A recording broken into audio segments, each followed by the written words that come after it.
Saya mau Yesaya kasih tahu ke 9 banding teman-teman bahwa di 15 Indonesia minus ini 16 ya, oknum-oknum yang para lebih pejabat parah ahli dari hukum oknum di polisi oknum hakim-hakim lamber adalah yang mengendalikan bangsa negara adanya ini mafia adalah hukum, penyesat teman-teman. keji, berperang membunuh Mafia secara hukum ini dingin tidak sehingga rakyat sendiri, umat yang dikendalikan bukan mereka satu oknum teraniaya, sendiri. menderita Kalau angsal teman-teman melihat 28, sekarang 2, kasus Brigadir 4 J, banding 5, saya mau kasih tahu 29, sesuatu yang 2, jauh 4 lebih minus bahaya 4 dari Holy kasus Bible. Brigadir J, teman-teman. Yaitu ini, oknum mafia hukum ini. Yang dimana ini adalah kerjasama, teman-teman, antara oknum polisi, oknum jaksa, sama oknum hakim, teman-teman. Indonesia ini sekarang sudah sangat rawan.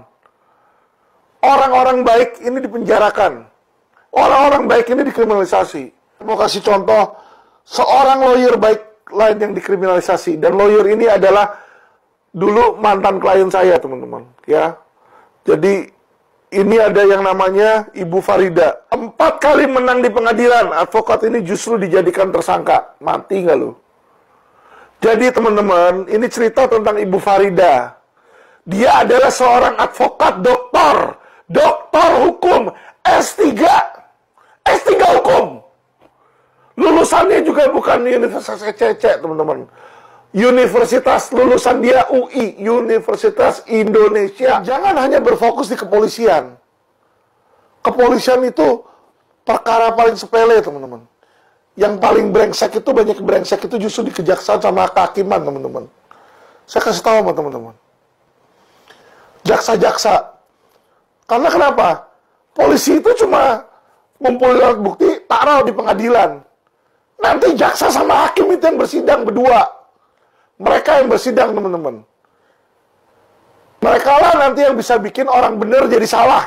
Orang salah jadi benar. Krisis kebohongan ini negara darurat. Saya setuju. Dan saya mau merangkul semua pihak, semua. Bukan cuma FPI, teman-teman. Bukan cuma FPI. Saya juga sudah kontak FBR. Saya sudah kontak NU. Saya sudah kontak Muhammadiyah. Saya mau rangkul mereka semua, teman-teman. Tujuannya apa? Perbaikan negara ini.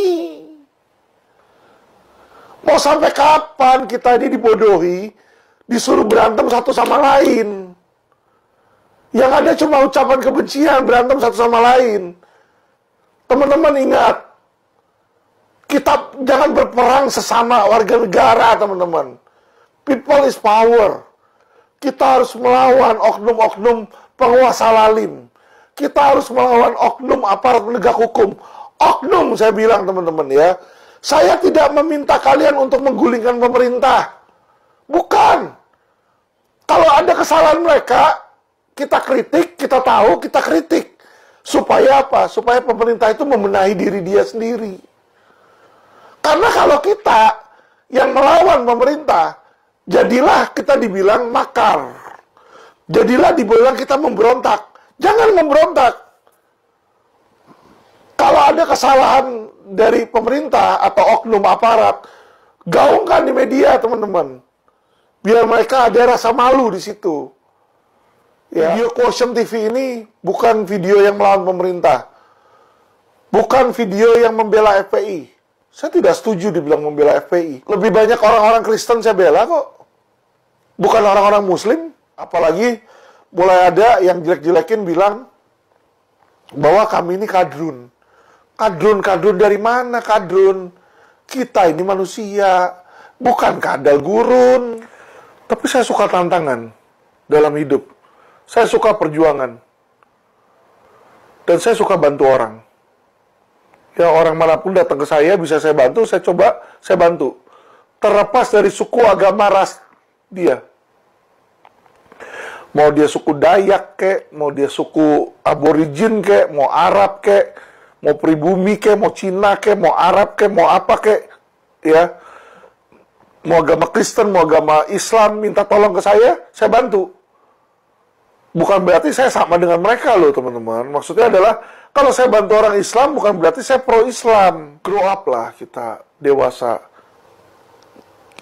Saya harap kalian semua tuh peduli pada negara Indonesia.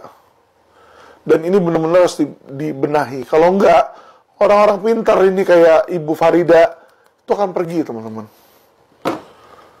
kita akan kehilangan permata-permata Indonesia. Orang-orang sumber daya manusia yang hebat-hebat itu akan hilang, teman-teman. Kalah sama oknum, teman-teman. Dan ini aja satu, ya, yang bikin hati saya sedih. Kenapa? Karena hukum di Indonesia ini mati. Fondasinya ini mati. Hukum di Indonesia ini mati. Fondasinya mati, teman-teman. Jadi negara ini berdiri di atas kebohongan. Kenapa? Karena selama ini presiden yang kita cintai selalu bilang hukum adalah panglima. Tapi nyatanya uang adalah panglima, teman-teman. Teman-teman tahu nggak sih, saya kalau mau sogok pengadilan negeri bisa. Mereka tuh udah buka pintu.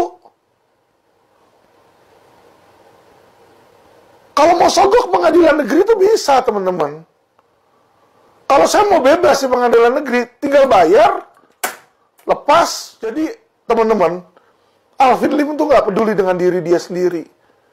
Saya nih sakit kerja, capek, ya, buat bantuin masyarakat. Dan mau kapan Indonesia mau maju, teman-teman? Mau kapan Indonesia maju? Jadi saya undang teman-teman, marilah kita bersatu. Terlepas dari kalian agama apa, terlepas dari kalian suku apa, kita benahi negara ini. Ada monumen Brigadir J atau tidak ada Brigadir J, kita benahi. Karena kenapa?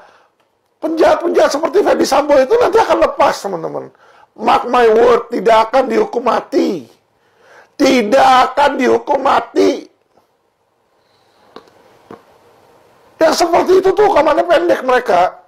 Apalagi kejaksaan, jaksa agung ada hutang budi sama Ferdy Sambo, teman-teman.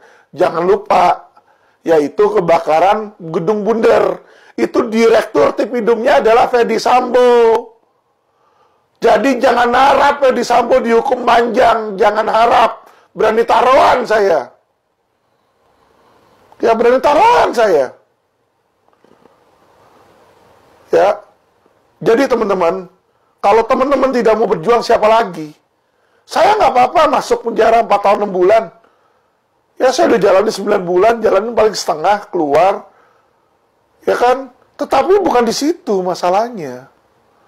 Masalahnya berarti kita nih, Indonesia nih kalah dengan mafia hukum, teman-teman. Kalau saat ini Alvin Lim saja bisa dikriminalisasi, saya yang super bawel, super vokal aja bisa dikriminalisasi, teman-teman. Bagaimana nasib teman-teman nanti?